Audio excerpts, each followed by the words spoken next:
Hello everyone, welcome to Vinay classes. We are yet another lecture with the CUSAT 2021 paper where we will discussing again the general aptitude section that is consisting of the mathematical sections, reasoning section and your current affair sections okay so जो lecture number 3 है उसमें हम again discuss करने वाले हैं कुछ questions आइए चलते हैं हम डिस्कस करते हैं सो यहाँ पे आपको दिख सकता है कि जो पहला क्वेश्चन पूछ रहा है this is from maths okay तो कभी कभी ऐसे तरीके के क्वेश्चंस भी आ जाते हैं जिनको समझना काफी डिफिकल्ट होता है काफी डिफिकल्ट होता है बट ये क्वेश्चन बहुत इजी था तो इसमें उसने क्या पूछा है कि if A number divided by 4 and is reduced by 21 ठीक है 4 से डिवाइड होता है और 21 से रिड्यूस होता है ठीक है तो द नंबर इज ठीक है अब इसमें समझ में नहीं आ रहा भाई करना क्या है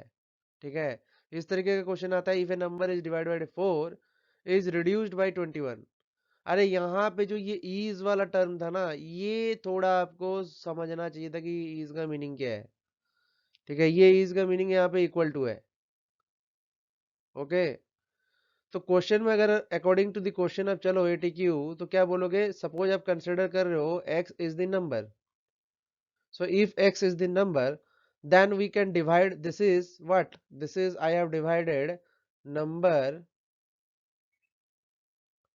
is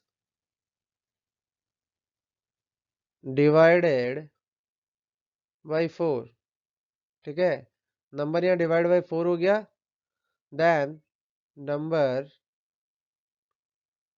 इज रिड्यूस्ड बाय 21 ये हो गया ओके यहाँ पे 4 से डिवाइड हो गया यहाँ पे 21 से रिड्यूस हो गया अगेन हम क्या करेंगे x इक्वल टू हम लिखेंगे 4x-21 होल ब्रैकेटेड ठीक है तो 4 इंटू एक्स 4x हो गया और ये 21 से मल्टीप्लाई किया 4 को तो 84 आ गया आप क्या करोगे फिर x को इस तरफ लाओगे x को इस तरफ लाया मैंने और 84 को मैं इस तरफ लेके आता हूँ तो इक्वेशन क्या बनेगा 4x minus x equal to 84 जिसकी वैल्यू होगी 3x इक्वल टू 84 तो x की वैल्यू कितनी होगी 28 this was very easy this question was very easy question but यहाँ पे ये जो ईज वाला टर्म था ना वो समझने की जरूरत थी क्योंकि बहुत बच्चे यहीं पे कंफ्यूज हो गए होंगे ये पूछ क्या रहा है यहाँ पे ऐसे ही क्वेश्चन आते हैं बाबा जो क्वेश्चंस आपको डिफिकल्ट लग रहे होंगे वो डिफिकल्ट होगा नहीं बट वो वर्ड टर्म जो है उसमें आप फंस जाओगे ठीक है तो इस तरीके के टर्म्स के लिए भी आप पहले से ही रेडी रहिए the next question is asking that identify the meaning of the phrase below from the option given ठीक है देखो यार फ्रेजेस के बहुत सारे क्वेश्चन आ रहे हैं ठीक है तो फ्रेजेस के जो क्वेश्चंस है ना वो काफी टफ होते हैं तो इन क्वेश्चंस को तो मतलब आप पढ़ के अगर समझ सको तो ही आंसर लगाओ नहीं तो नहीं लगाओ आई होप ठीक है आप दूसरे क्वेश्चंस पे ट्राई करो तब तक मार्क्स लाने की तो क्वेश्चन क्या पूछता है leave to a person by a will ठीक है मतलब पर्सन को छोड़ दो उसके विल के हिसाब से ओके तो यहाँ पे जो ऑप्शंस था पहला ऑप्शन क्या था विशिच विशिच क्या होता है ask someone urgently and fervently to do something implore entreat मतलब अर्जेंटली पूछा जा रहा है कुछ करने के लिए डू समथिंग बस इतना याद रखो ना अर्जेंटली पूछा जा रहा है कुछ करने के लिए तो यहाँ पे leave to a person by a will ये तो विल भी छोड़ दिया है अर्जेंटली तो है नहीं तो विशिच जो है वो आंसर नहीं होगा दिस इज रॉन्ग फिर आता है आपका क्या बिलो बिलो क्या बोलता है large undulating mass of something typical cloud smoke और स्टीम तो बिलो तो भाई किसी से भी आंसर नहीं होगा किसी भी तरीके से आंसर नहीं होगा बिलो ठीक है फिर आता है आपका ब्लैंक तो ब्लैंक क्या है मेक ए व्हाइट और ए पेल बाय एक्सट्रैक्टिंग द कलर ये तो एक कलर वलर का ये तो होना ही नहीं है बिक्विथ बिक्विथ जो है आंसर है वो क्या है leave a property to a person और other beneficiary by a will मतलब विल ये वो विल है ठीक है ये वो विल है जहां पे आपको क्या मिलता है, वो विल प्रॉपर्टी और पर्सन अदर बाई बेनिफिशियरी और अदर बेनिफिशियरी बाई ये विल, कि बिल के थ्रू से आप उसको लीव कर रहे हो। आया समझ में? Complete clear. देन आता है नेक्स्ट क्वेश्चन, वो बोलता है कि मॉडल, मॉडल क्या है, सिनोनिम पूछा है। देखो सिनोनिम एंड एंटोनिम का मतलब याद रखो। सिनोनिम का मीनिंग का मतलब है कि सिमिलर वर्ड्स,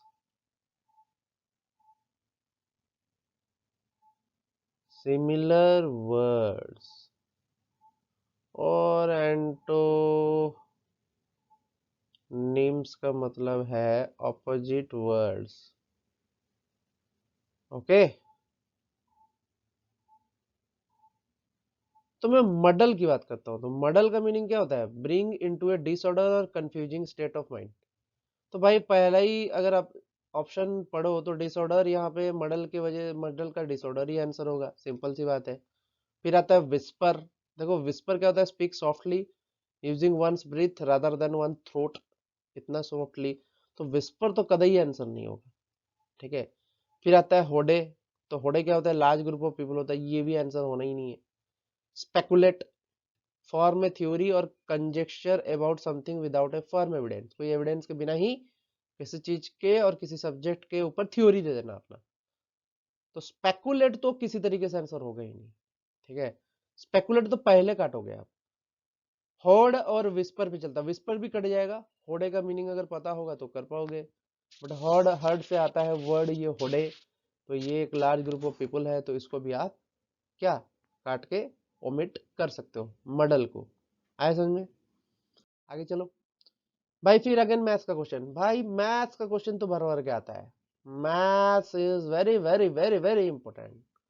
मैथ्स तो पता नहीं कितना क्वेश्चन डालता है मैथ्स का, ठीक है।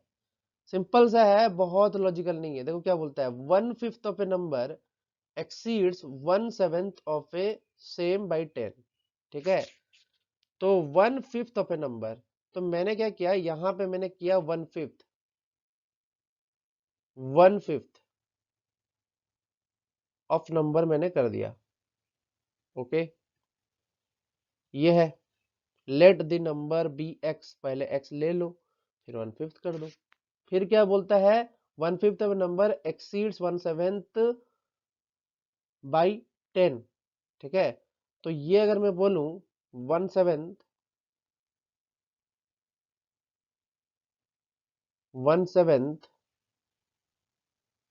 ऑफ नंबर, ठीक है। तो क्या होगा कि जो 1/5 होगा, 1/5 वो 1/7 से 10 बड़ा है। क्लियर है? 1/5 जो है 1/7 से 10 बड़ा है। तो कोई भी चीज अगर 10 बड़ा है तो हम इक्वेशन को रीअरेंज करेंगे, तो हमारा इक्वेशन ये बन के आएगा। थोड़ा रीअरेंज कर लो। तो अगर रीअरेंज किया ये बन के आया, तो आप क्या किए, फिर सिंपल क्रॉस मल्टीप्लिकेशन तो पता ही है सबको। इनको इनको क्रॉस मल्टीप्लाई कर दिया और नीचे में दोनों को मल्टीप्लाई कर दिया। तो नीचे 35 आ गया, 7x माइनस 5x हो गया, 2x हो गया अपॉन 35 हो गया, ठीक है। अब मैं क्या करूँगा, देखो अब सिंपल सा आगे का टर्म क्या है, यहाँ पे आप ले लो x equal to 2 into 35 upon 2, ठीक है। तो इसको 5 से काट दिया मैंने, आंसर क्या हुआ, 5 इंटू 35 मल्टीप्लाई, तो 5 हो गया 15, 175 इज योर आंसर।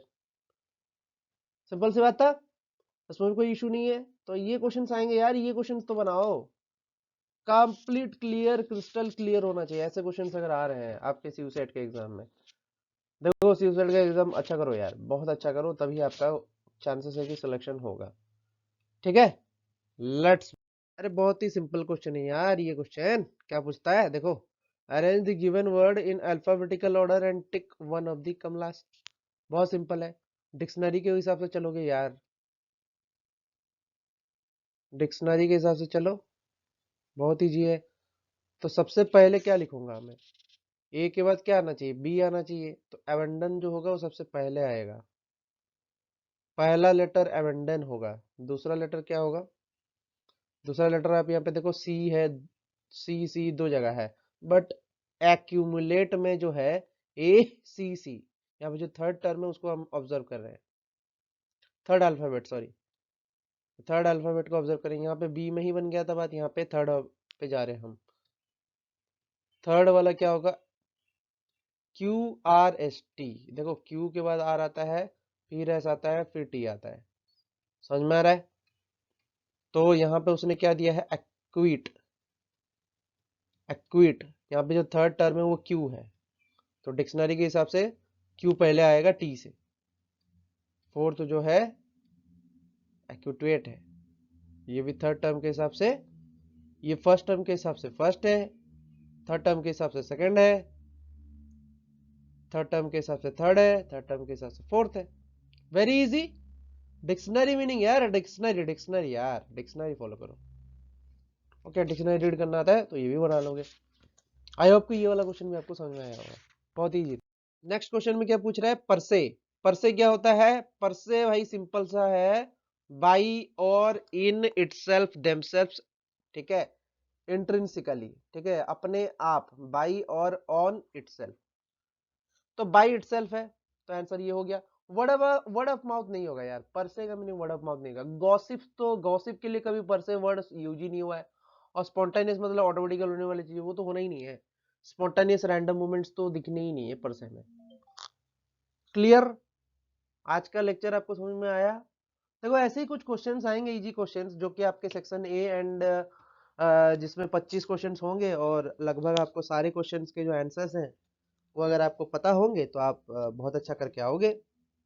आप सारे क्वेश्चंस का आंसर अच्छे से बना के आना, क्योंकि पेपर ए जो है, सेक्शन ए भी कुछ मार्क्स आपका बनाता है। तो सीयूसेट का पेपर अगर 2021 का आ रहा है और आप चाहते हो कि इसमें मैक्सिमम क्वेश्चंस आप अटेंड कर पाओ, तो definitely you should go for the mathematical ones को सही करो, जीके जितना आता है उतना करो, और इंग्लिश में जितने फ्रेजेस है अगर आपको समझ में आता है तो you can go for it. देखो ऑप्शन एलिमिनेशन के अलावा यहाँ पे कोई ऑप्शन ही नहीं बचता है, क्योंकि इंग्लिश के जो क्वेश्चन आ रहे हैं, यू कैन नॉट टेल कि आप कहाँ से पूछेगा, वो कहीं से भी पूछ सकता है। And if you have a knowledge, good command on English, then only you can do it. Okay, otherwise मैं अगेन आपको ये चीज बोल सकता हूँ कि इसके लिए आपको इतनी वरीड होने की जरूरत नहीं है। आप सिर्फ मैथमेटिकल सेक्शन और जीके सेक्शंस में भी करके आप मार्क्स को खींच सकते हो, क्योंकि हमारे पास इन्वायरमेंट का भी जो पोर्शन है वो भी है। तो इन्वायरमेंट का पोर्शन जो है हम उसको भी कवर कर सकते हैं इसी बीच में। समझ में आ रहा है? तो आई होप कि ये वाला जो लेक्चर था आपको अच्छा लगा होगा, and if you have really liked it, so please subscribe our channel and do share and comment our videos. Okay, and you can also call me in the description box number if you have to join our regular classes from the month of March. So because the registration process is not started yet for the CUSHA 2022, so we are not conducting the classes in the month of February, but will start our regular batches from the 2022. So kindly join our uh, that regular classes batch in 2022 from March. Okay, और बाकी आपका description box में मेरा number मौजूद है, WhatsApp number है, आप वहां से जाके पढ़ सकते हो और मेरे को कांटेक्ट कर सकते हो। Okay, thank you.